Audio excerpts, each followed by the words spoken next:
Hey y'all, welcome back to my channel. Amy here. Hope you all had a very Merry Christmas. So today I just have a short and sweet little video for y'all. A few books I accumulated over the month of January, November and December. Not a lot at all. It actually includes my book of the month picks for December. Yeah, I haven't really bought a lot of books lately. I didn't get really any for Christmas. I did get a Barnes & Noble's gift card, but I have not used it yet, so stay tuned for that little haul there. But yeah, so this is just, I guess, my last little small book haul for 2020. So let's get into it. Before I get into my book of the month picks, I'll show y'all 3 books that 2 of them I picked up for myself and 1 was given to me by Debbie.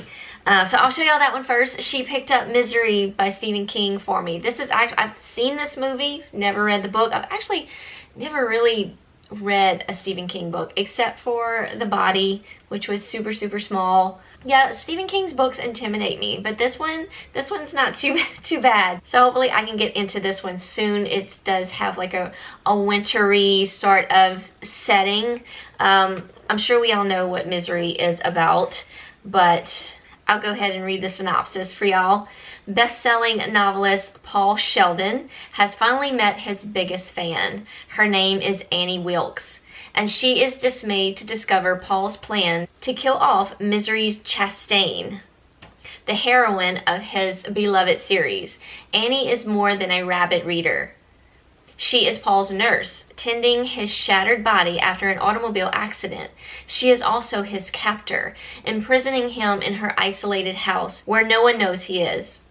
Annie wants Paul to write his greatest work, just for her. She has a lot of ways to spur him on. One is a needle, another is an axe, and then there's a blowtorch. And that's all we get. But that pretty much sums Misery up for us. So yeah, I can't wait to get into this one. Hopefully soon, because I'm liking the whole wintry background. Even though it's like back up into the 70s over here in Louisiana, it's still considered winter. And then I picked up for myself Heartstoppers 2 by Alice Olsen. This is just a little graphic novel of 2 guys that find friendship and then possibly feelings for each other. One of them is out. This high school sort of setup. The other one is maybe just sort of discovering himself and his sexuality. He feels a little bit more than friendship towards the other guy. I forgot their names. Oh my god, Nick and Charlie. Yeah, Charlie is our out and proud character, and Nick is our little confused character at the moment. But it's super cute. I really enjoyed the first one. I can't wait to see how more into their relationship they get in the second one. Oh, let's read the synopsis. It says, Nick and Charlie are best friends, but one spontaneous kiss has changed everything. In the aftermath, Charlie thinks that he's made a horrible mistake and ruined his friendship with Nick, but Nick is more confused than ever. Love works in surprising ways, and Nick comes to see the world from a new perspective. He discovers all sorts of things about his friends, his family, and himself. And the last one I picked up for myself, I actually pre-ordered this. This is The Key of Fear by Kristen Cast. This is actually a sort of pandemic type of story. So if the whole pandemic thing is a trigger for you or something you don't want to read about, I don't recommend picking up this book.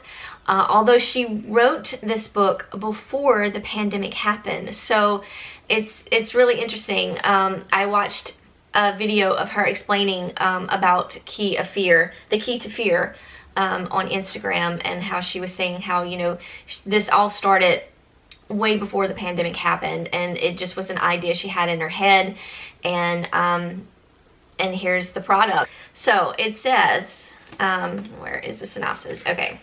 It's a little bit of a long one, but we'll get through it because I want y'all to really know what this book is about so you can decide for yourself if it's something you want to get into or not. It says, no touching today for a healthy tomorrow.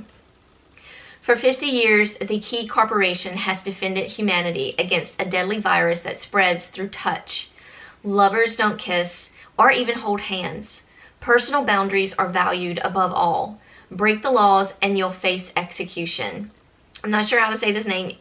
Elodie, a talented young nurse, believes in the mission of the key and has never questioned the laws that control her life.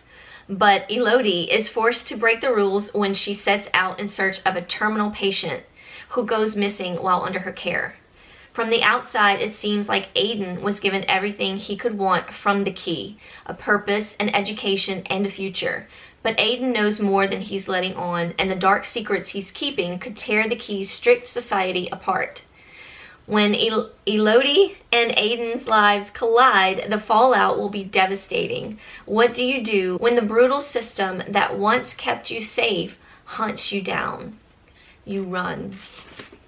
It just sounds really exciting to me, but I'm okay with reading stuff about the stuff related to the pandemic. It doesn't really bother me too bad, but I know it does. It's not something everyone wants to read, and it's not for everyone. So just wanted to make that clear about this book. But I'm really excited about it. I love Kristen Cass. Her and her mother PC they wrote the House of Night series. I didn't much care for. She also wrote another series she started, or maybe they started, the Disasters or something like that. I couldn't get into that series at all, but I'm really excited for this one. I don't think this is a series. This is just like a one-time kind of thing. All right, let's get into my book of the months. I chose 3 books for the month of December. Of course, I had to get In the Holidays by Christina Lauren. I think I'm actually going to start this today. I saw it was available on Scribd, so I'm going to listen to it while I work today, as well as, just do stuff around the house. In my box this month, or for December, of course, you have your card. It says, "Mind if I cut in?" And then we have, we got some stickers this month. So that's fun. Some little stickers of Bookie and all his fun December activities. Okay, so In the Holidays by Christina Lauren. It says, "One Christmas wish, 2 brothers, and a lifetime of hope are on the line for hapless Malin Jones in the Holidays. It's the most wonderful time of the year, but not for Malin Jones. She's living with her parents, hates her going nowhere job, and has just made a romantic error of epic proportions. But perhaps worst of all, this is the last Christmas May will be at her favorite place in the world, the snowy Utah cabin where she and her family has spent the holidays every year since she was born, along with 2 other beloved families. Mentally melting down as she drives away from the cabin for the final time, May throws out what she thinks is a simple plea to the universe. Please show me what will make me happy. The next thing she knows, tires screech and metal collides. Everything goes black. But when May gasps awake, she's on an airplane bound for Utah, where she begins the same holiday all over again. With one hilarious disaster after another sending her back to the plane, May must figure out how to break free of this strange time loop and finally get her true love under the mistletoe." So it's kind of like a Groundhog Day sort of Christmas tale. So I just thought it sounded really cute. I'm not usually into, these type of books, but sometimes they grab me. So hopefully we have good things with this one. Debbie just finished it and she really liked it. So we'll see how I feel, but I think I'm going to start it today, actually. The next book I got was The Wife Upstairs by Rachel Hawkins. This was just another one that sounded really good. It says, "Which Mrs. Rochester will get her happy ending?" A vivid reimagining of one of literature's most twisted love triangles. Meet Jane. Newly arrived to Birmingham, Alabama, Jane is a broke dog walker in Thornfield Estates, a gated community full of McMansions, shiny SUVs, and bored housewives. The kind of place where no one will notice if Jane lifts the discarded tchotchkes and jewelry off the side tables of her well-heeled clients. Where no one will think to ask if Jane is even her real name. Meet Eddie. Recently widowed, he has become Thornfield Estates' most mysterious resident. Ever since his wife Bee drowned in a boating accident with her best friend, their bodies lost to the deep. Jane can't help but see an opportunity in Eddie. Not only is he rich, brooding, and handsome, but he could also offer her the kind of protection she craves. Yet, as the two fall for each other, Jane is haunted by the legend of Bee, an ambitious beauty and successful entrepreneur with a rags to riches origin story. How can she, plain Jane, ever measure up? And can Jane win Eddie's heart before her past, or his, catches up with her? Just sounded really, really good, and I'm excited to read this one. I'll probably read this one in January because Gabby Reads has just launched her book club.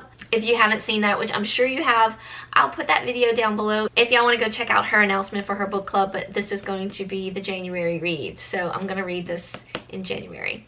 And then the last book I chose from Book of the Month is People Like Her, followed by millions, watched by one, by Ellery Lloyd. Never heard of this author, but once again, it sounded really good. I'm all about like a social media kind of thriller mystery kind of thing. It says a razor sharp, wickedly smart suspense debut about an ambitious influencer mom whose soaring success threatens her marriage, her morals, and her family's safety. To her adoring fans, Emmy Jackson, aka at the Mama Bear, is the honest Instamom who always tells it like it is. To her skeptical husband, a washed-up novelist who knows just how creative Emmy can be with the truth, she is a bread-winning powerhouse, brilliant at monetizing the intimate details of their family life. To one of Emmy's dangerously obsessive followers, she's the woman who has everything but deserves none of it. As Emmy's marriage begins to crack under the strain of her growing success and her moral compass veers wildly off course, she becomes more vulnerable to a very real danger circling ever close to her family. So yeah, just really sounds really good. You just have to be very safe when it comes to social media because you don't know really what's going on the other side of anybody else's life, and you just have to respect boundaries and things like that. But the whole social media world, especially written in a book form, kind of like this psychological thriller type thing, just really, it really interests me. I don't know, is that weird? All right, y'all, so that is it. That's all I got. That's all the books I bought or accumulated for the 2 months of November and December. I will put all these books down below if you want to check them out for yourself. As always, thank y'all so much for watching and sticking around. I'm so excited to be back. I feel like I'm fully recovered now, but it was really, really scary. So please, please, please stay safe out there. Take care of yourself and your family and your loved ones. Just be respectful to everyone around you. And of course, respect yourself. Hugs from me all around, y'all. Hope y'all have a very happy new year. If I don't see y'all before then. But I will see y'all very soon in my next video. Bye, y'all.